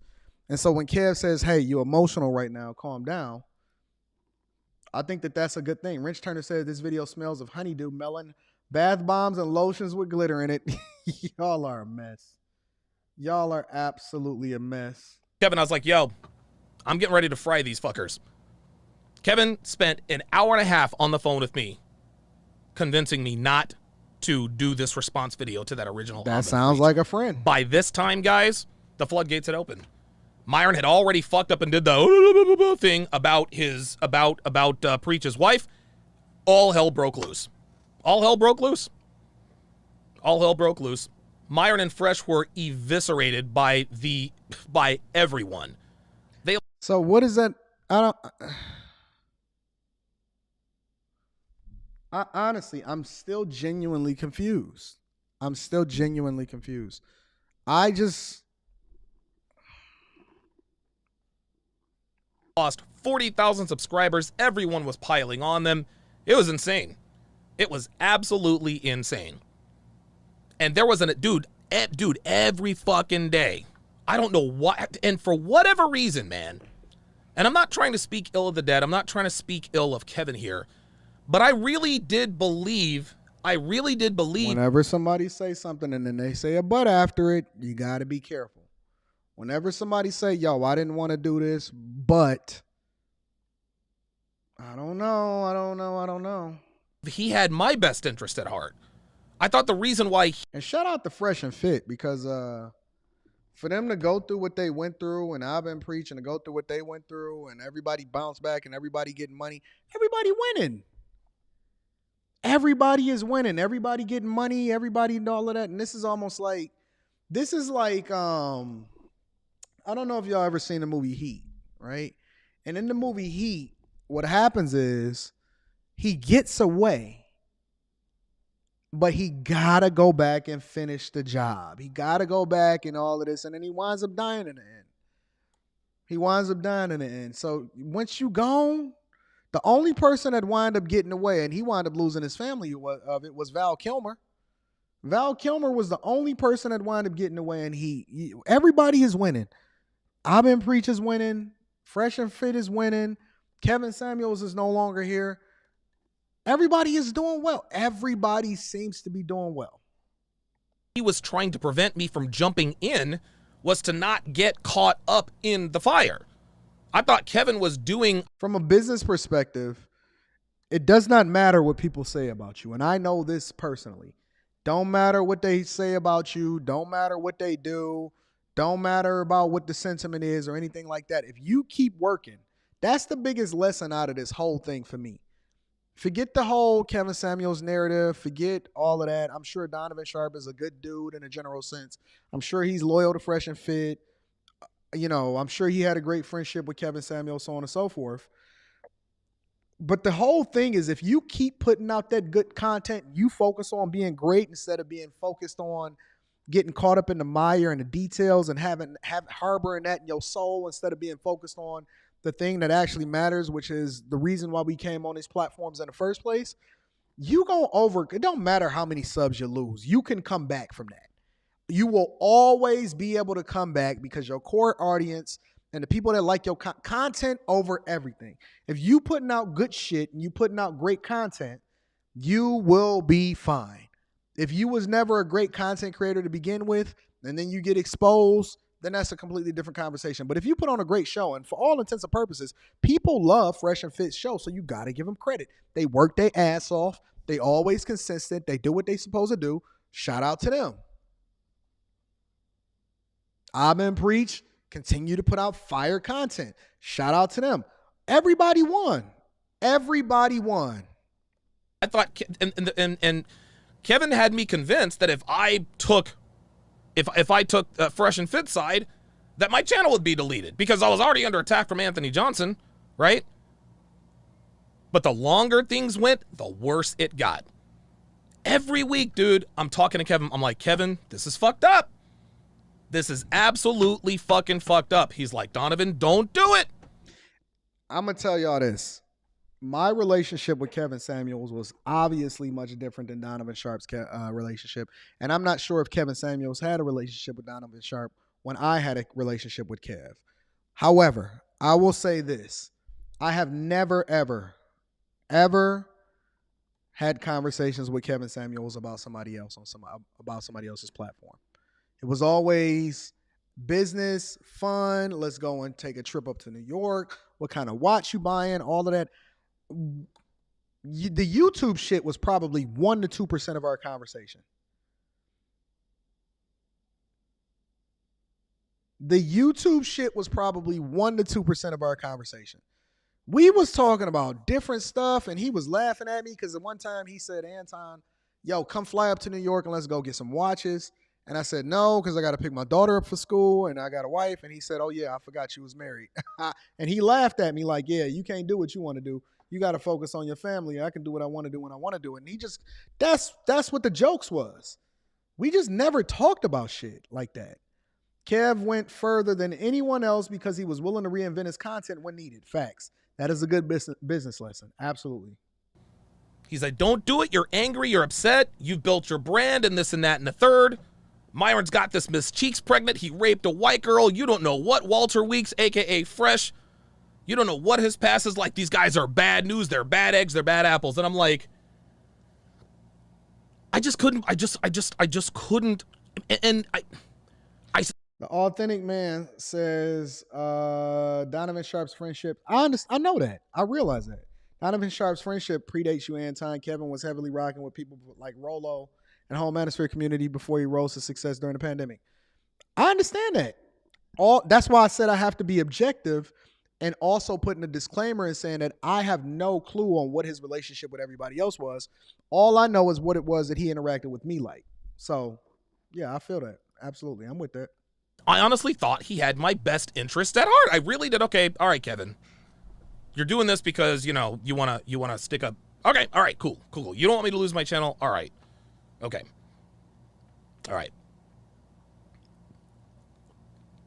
So the Abba Preach thing started to settle down a little bit. But then O'Shea started talking shit about Shout out to my dog, O'Shea. O'Shea, the lead attorney, started piling on. Shout out to Myron my dog, Fresh. lead attorney. And so what I did I is like I both didn't make of a them. response video. I'm sorry. I like both O'Shea and the lead attorney. I really rock with the lead. Lee just texted me the other day and he was like, yo, Anton, you killing this shit. Congratulations. Nobody in this space is doing what it is that you're doing consistently the way that you're doing. And I said, thanks, lead. I appreciate it. And we was texting back and forth. Shout out to lead attorney and shout out to O'Shea. Shout out to my dog, O'Shea. To to all of their detractors. Oh, yeah. And shout out to Pocket Watching with JT, another one of my dogs. I appreciate you, big dog. It was too late by then, which fucking blew. Nope.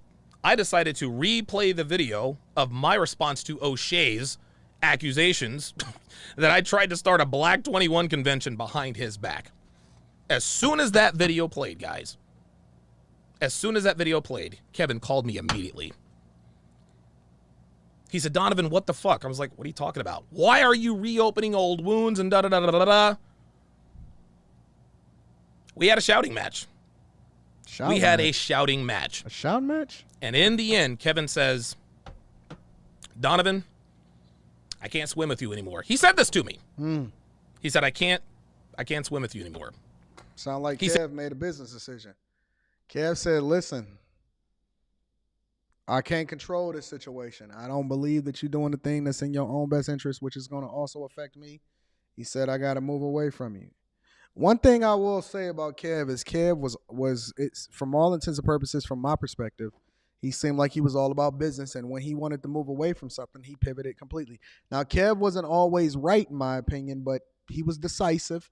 And he moved with the speed of a victim Olympian, Sha'Carri Richardson. Kev made a decision.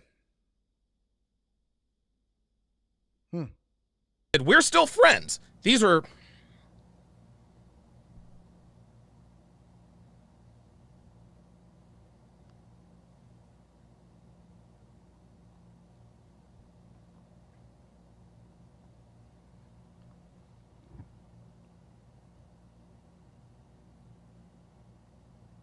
And it sucks that I have to admit this.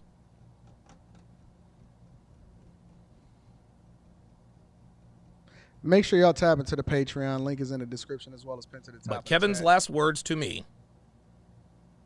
were, we're still friends, but for me, no mas. And he hung up the phone. And that's the last time I ever talked to Kevin Samuels.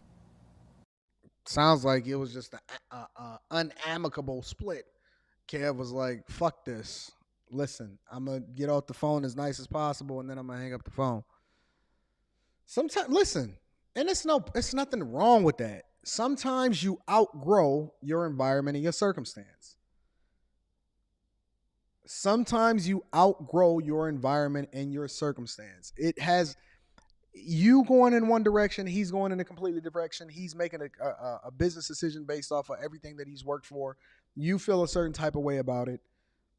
It's nothing wrong with that. I don't see anything. I don't see a problem with you going your way and Kevin going his way. Now, I can understand the fact that maybe they had a friendship that was deeper, and so this is one of the reasons why he's getting emotional about it, because it's also recalling the fact that Kev died and he had no opportunity to be able to reconcile with him or anything like that. But in a general sense, it's nothing wrong with outgrowing people. I'm looking at this purely from a business decision.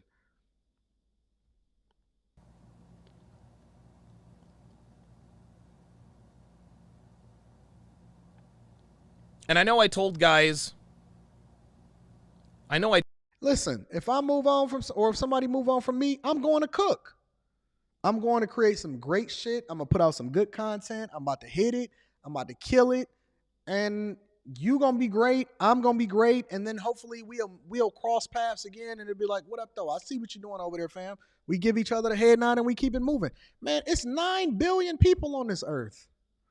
If I outgrow somebody in my friendship, I've outgrown my family. I ain't tripping.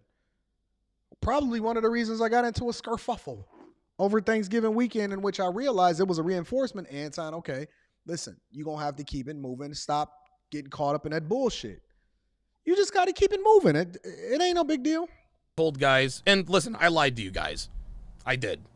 The reason I lied to you guys is because I didn't want anybody to think, I didn't want anybody to speak poorly about Kevin. Yeah, there were grumblings of this and that, but... So why bring it up now, though? If you don't want anybody to speak poorly about Kev, then why bring this up now? That's the only thing that I'm curious about. You know, I told you guys that Kevin kept me in the loop and that Kevin didn't do any of that stuff, man. Well, see, now it seems a little bit sketchy, right? Because there's no consistency. You can't come back and tell me, okay, well, listen, we fell out and I lied to you guys.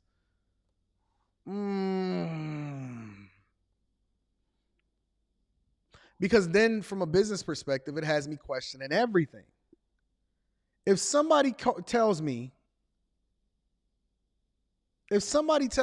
one thing and then they come up with a completely different story in order to be able to substantiate their argument next day and say, yeah, I lied to y'all and I told y'all that this is that and this was that, but it's completely different.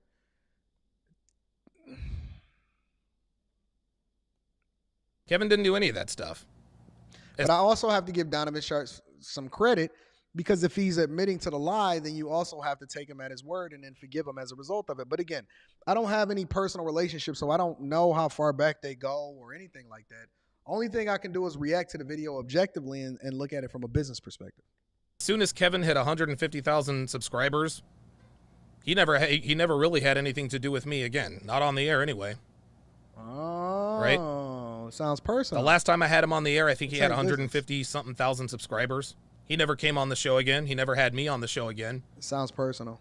He never shouted me out on his show. He shouted out Obsidian. Who does not? What does that got to do with anything? So he shouts out Obsidian. He shouted me out too. He shouted out the Lapeef Network. I mean, he shouted out a lot of people that he rocked with. It sounds personal. It sounds personal. See, this is more than business. Rule number 1, ladies and gentlemen, never mix business with personal unless it affects you personally. Never mix business with personal unless it affects you personally. This, now I can see it. So what does Obsidian have to do with Kevin Samuel shouting him out? Nothing but who spent 3 years bad mouthing me. He shouted out O'Shea on his show.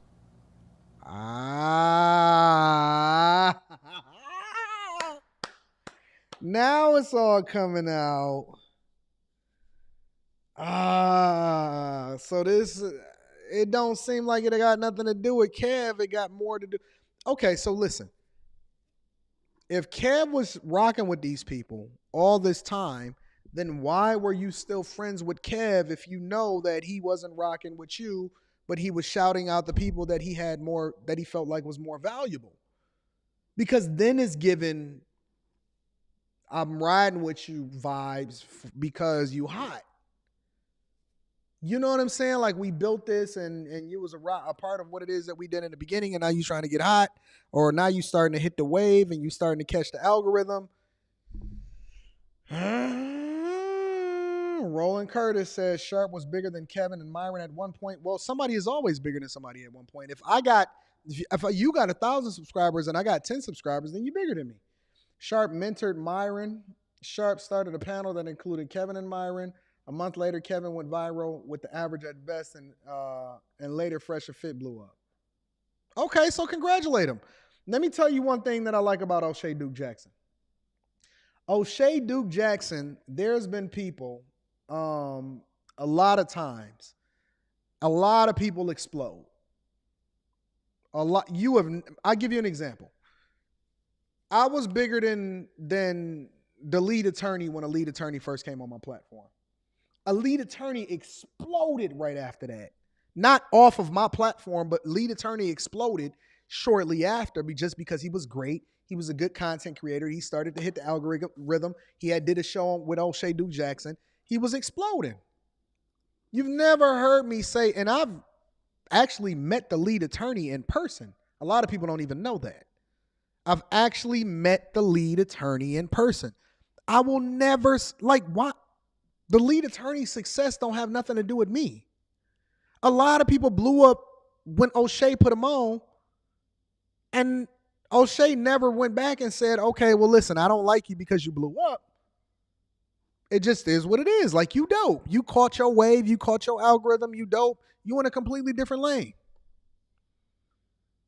I don't really understand the emotional aspect of him blowing up. So that got anything to do with me? You going on to greener pastures and you doing your thing. Who does nothing? Who did a bunch of shit talking about me, but he wouldn't shout me out. It's not like, and listen, man, Kevin didn't know me That's a anything. shout out. He didn't know me anything. But goddamn, man. Like Kevin, like I'm the guy who had Kevin Samuels on the most. I am the channel that Kevin Samuels appeared on the most, and it's not close. It's not close. The very first time I had Kevin Samuels on was 4 years ago. He's been on my platform 47 times. Nobody else can say that. Wow. He knows the exact number. I mean, it does, honestly. It sounds personal. It sounds like he's feeling some type of way about it, that he never really got it out and when Kev was alive. And so he's getting it out now. It sounds personal. Nobody else can say that. But as soon as he started getting DMs from Brittany Renner and Cam Newton and Future, that was it. He forgot all about me, man. Oh, I kind of feel bad for Donovan Sharpe right now. Honestly, I'm genuinely feeling, because Donovan obviously had a better connection with Kevin than I did. He had an earlier connection with Kevin than I did. He knew Kevin way before Kev was Kev, before I did. And, you know, he genuinely valued the friendship. And so I'm never going to dismiss that. But as a man, we got to be a little bit more objective and just learn when somebody then moved on, or when you've moved on, or when you've outgrown a friendship. And I don't need no shout outs from nobody. Like, I don't need nothing from nobody at all. As a matter of fact, I'm going to get hot on my own. I don't need, if you shout me out, then I appreciate you. But I'm a man of the people. Every single person that I'm connecting with, hopefully I connect with you on a personal level, and you subscribe to me because you like the content that I put out, and not just because you found me from somebody else. Hopefully you value what it is that we having conversations about. I gotta do it on my own. I can't be dependent on no man. I don't care about no shout outs. I don't care about none of that. I'm going to cook up on my own. And as a matter of fact, I'm looking to put other people on, not just get put on by somebody else. But I understand it. And that shit hurts, man. Yeah, that shit. Oh my God, dude. Personal. That hurts. It really fucking hurts. It fucking hurts, man. And like I said, I didn't expect anything in return from Kevin. But I didn't expect him to try to turn me against one of my closest friends because of some personal vendetta. Because do these people do they be having close connects and contacts in real life? Because most of the people that are my best friends are people that I know in real life and that I've been kicking with in real life. And I understand the internet thing, and I understand that you get connected with people on the internet. And I have some really close people that I rock with from the internet. Shout out to Natasha. Shout out to Q. Shout out to a lot of people. But like, for example, Kojak that be in the chat. I've known Kojak since high school in real life. Kojak is like fucking 6'7". He's a giant in real life. I kick it with people in real life. I got a wife. I got a daughter. I got real best friends. I got some of y'all seen some of them on my late night show that I've recently started on Monday on the other channel. Like, we need more friends just outside of the internet and stuff like that. You know what I'm saying? Because think about this. So let's say that I foolishly decide to do the whole, publicly disputing Myron Gaines. Now, Myron and Fresh won't have anything to do with me. Kevin is off doing videos with Future, making... I don't give a fuck if no grown men don't have nothing to do with me, and then Kev go and hang out with Future. When I seen Kev go and do his things with Future, I say, yo, that's dope. Congratulations. Chris Hutchinson says Donovan thought him and KS was friends. They just worked together. I had to learn that at work. But I was learned that when I was 26, 27 years old. But that's what I'm saying. We grown men. We 30 and 40 years old. If Kev go off and do his thing, fuck that shit. Then Kev go off and doing it. I got my own life. I got my own family. As a matter of fact, I might not even be... You might tap in and say, Anton, why don't you come out and hang with us? And I'm going to be like, nah, I'm chilling with my wife and my daughter right now. We got family night. Man, I got my own life. I don't need nobody. Like when we link up, we got the Patreon link up in Miami. Shout out, and I'm gonna see all of my bag chasers. I'ma love y'all. I'ma adore y'all. I'ma spend the night. We gonna have a good time. We gonna be on the rooftop. We gonna drink. We gonna have a good time. I'm going fucking home to my friends, to my family, to the people that I know in real life. I'm just saying. I don't give a listen. If they leave, okay. So I knew you on the internet. It's a lot of people that leave. But again, that's just me. And I love Kev. I loved Kev. Like I loved him in real life. I loved him in real life. He was a dope guy. I went to his fucking funeral. But I gotta live. And I gotta move on. But I mean, you know, again, I don't know what his personal relationship, and maybe they had some unclosed wounds and stuff like that. Said, I just remembered Kev still let Donovan eat off his videos during reactions for months while shopping the other creator down from doing likewise. See, I don't know about that. If that's true, then that means that you probably made a lot of money off Kev. It's a lot of people that ate off Kevin Samuels, and he ain't even trip about it. He was like, get your money, big dog. Appearances on ATL. Where does that leave me? Nobody. I'm a man without a fucking island. No, you have your own island, big dog. Big Donovan. Donovan Sharpe. You have your own island. You are your own man. You are your own person. You got your own. Somebody in the chat told me that Devin was your girlfriend or your wife or whatever. You got your own life. You got your own platform. You have your own whatever. You don't need no man. And let me be clear. And I just want to, and this is also another business lesson for y'all. You don't need anybody to succeed. You don't have to jump on nobody's coattails. If you friends with somebody and y'all rock out and y'all blow up together, then that's dope. If y'all decide to go y'all separate ways, you should still be okay. Never depend on another man in order for you to be able to survive and thrive.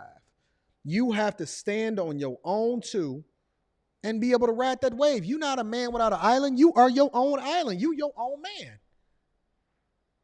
You're your own man. You your own entity. You're your own family. You're your own rock. You generate your own money. You got your own business. You got your own platform. It's you.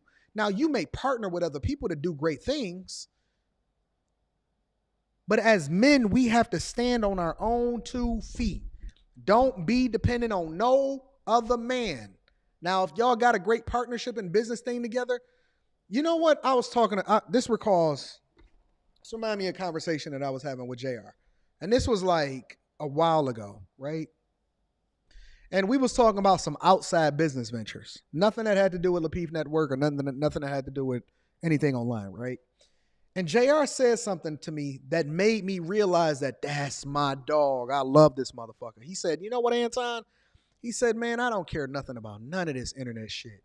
He said, I'm going to find a way. He said, no matter what happens, he said, you know, me and you love each other. We rock with each other. He said, but if me and you went our separate ways just from a business perspective or whatever like that, and he was just using it as an example, he said, I'm going to get this shit. He said, I'm a hustler. I'm going to get it. I'm going to find a way. I'm going to do what I do, you know, all of that. He said, and you the same fucking way. And that's why we do what we do.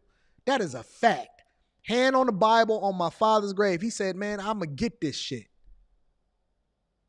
And that's why I said, oh, yeah.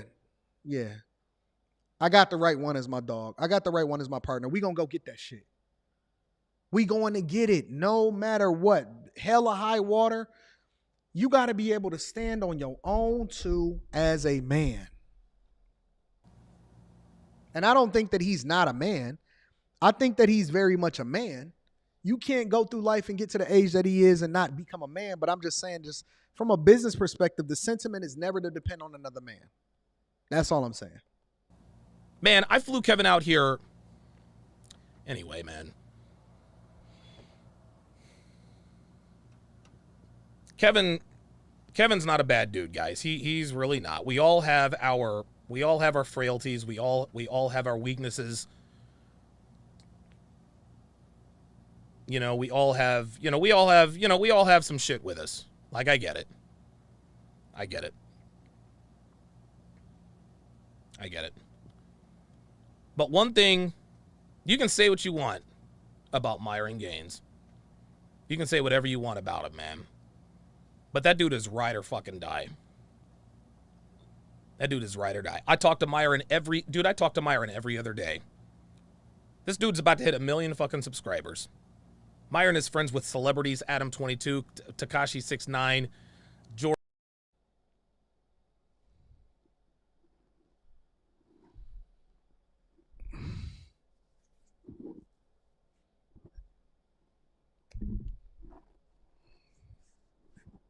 What do I don't know what to say, guys.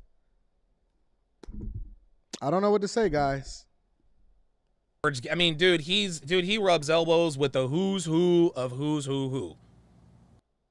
Tekashi 69, like, guys, you have to stand on your square. You got to be your own man. You got to be able to move a certain type of way. Let me tell you why I've never ever joined a fraternity. I've never ever joined a fraternity. And shout out to everybody that's a part of the fraternity, because I know all of y'all are in there for different reasons. But a lot of the guys from the college that I went to, a lot of the guys that was joining fraternities was doing it just so that they can be a part of the in crowd. I never gave a fuck about being part of the in crowd. I said, I am my own crowd. I don't care if he blow up. I don't care if he blow up. I don't care what these people doing. I'm just going to celebrate them and I'm going to congratulate them. I don't need nobody bro, if it's just me by myself. Rita, my own fucking wife, gets mad at me sometimes. And she says, honey, you got to move differently. I said, why? She said, because you always talking this cash shit. She don't say shit. She said, you always talking cash money just about yourself. And I started laughing. I say, what you mean? She said, you ain't waiting for nobody to celebrate you. You going to talk your shit. No matter what nobody say. If they love you, if they hate you, you going to love yourself. She said, you even diss me sometimes. I said, I don't be dissing you, Rita. She said, you tell me that you going to be great with me or without me. And she said, and that's why I love you, because you are a man's man. And I do. I've told Rita at certain times, I said, listen, make sure you stick around and be on board and do the thing that's in your own best interest, because this train is going that way, whether you there or you not. It's going that way, whether you there or you not. I'm fucking winning no matter what. I don't give a fuck about what nobody is doing, and nobody is saying I'm going to do what I do when I want to do it, and I'm going to win doing it. And everybody that's there along with me is for the ride.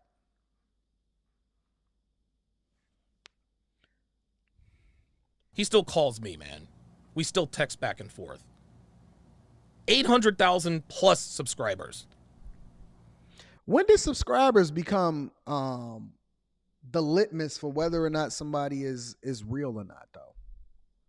Like, or if somebody, is it how many subscribers do you have to be in order to be a celebrity? How many people have to greet you when you're walking down the street and say, hey, I rock with your channel in order for you, I'm just a regular guy. 1 subscriber, 1,000, 10,000, 100,000, don't matter. I'm a regular guy. I am a normal, everyday dude. And he still treats me like a friend. I didn't hear much of anything from Kevin after he hit 150. I did. So I did. That's the real messages. That's the real story. That's the real story. That's what happened with that's what happened. He's stuttering with and everything. Kevin Samuels, he got a lot Myron going Gaines. on. I'm gonna let him rock. Shout out to Donovan Sharpe for the good content for me to be able to react to. I appreciate you. But guys, there's a lesson in this, ladies and gentlemen. And I think the lesson is that you got to separate it. And one of the things that I always say, even with regard to my marriage, is that it's a business first, which allows for me not to make emotional decisions and to go back, sleep that shit off, and then rethink my decisions that I'm about to make before I do it. And it puts me in a position of power to where I then not become dependent on other people, but then I can come to the table.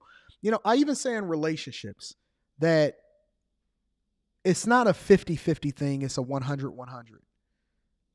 You have to be whole and complete as a person, and then I have to be whole and complete as a person, because I don't want to be interdependent on each other. I want to take what it is that we do great, and then I want to create something greater as a result of it. I don't want to drag you along. I want you to carry your own weight, and then we can utilize each other in order to become greater. And all relationships are not forever. Sometimes you grow apart, especially as men. And so the business lesson, I think the biggest business lesson that we all can take from this is that we have to, and it's okay. We all got emotions. We all go through things. People die, you cry, whatever, so on and so forth. It's okay. Everybody got emotions. But you cannot let your emotions dictate what it is that you're going to do from a business perspective, or determine how you're going to move long term. You have to be careful with that, because it will be the end of you, and it will be the determining factor. And people can control you when you're an emotional person. As men, we have to stand on our square, build our own fucking empires, and then align with people that have a mutual interest in seeing you successful and you seeing them successful, which is one of the reasons why we got the bag chasers. All right. Make sure you tap into the Patreon. Link is in the description, as well as pinned to the top of the chat.